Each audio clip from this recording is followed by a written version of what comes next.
અને વૈષ્ણવો જીવનમાં કોઈ પણ દિવસ તમારી જાતને એકલી ના માને. જે એકલા છે ને એનો નાથનો નાથ દ્વારિકાનાથ. અને ભગવાનનું નામ સ્મરણમાં એટલી તાકાત છે. તમે બહારથી હિંમત હારશો, સમાજથી હારી જશો, પરિવારથી હારશો. જે ભગવાનનું નામ સ્મરણ કરે છે ને ભગવાન એને અંદરથી એટલી બધી હિંમત આપે છે. કહ્યું ને કે જગત તોડી નાખે છે પણ ભગવાન એને તૂટવા દેતો નથી. ભગવાન તૂટવા નથી દેતો અને કરુણા કરી સુદર્શન ચક્રથી ભગવાને ઉત્તરાજીના ગર્ભનું રક્ષણ. જે ભગવાન કોઈના ઉદરમાં જતા નથી, આજ ઉત્તરાજીના ઉદરમાં જવા તૈયાર થયા.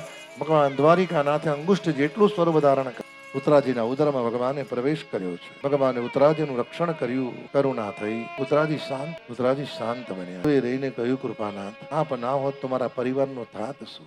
માટે રોજ સવારે ઉઠો ને, માતાઓને વિનંતી, ભાઈઓને વિનંતી, વડીલોને વિનંતી, બધું જ કર્મ પૂરું થાય. ભગવાન દ્વારિકાનાથને કહેજો, પ્રભુ જેમ પાંડવોના પરિવારનું ધ્યાન રાખ્યું, પ્રભુ અમારા પરિવારનું ધ્યાન રાખજો.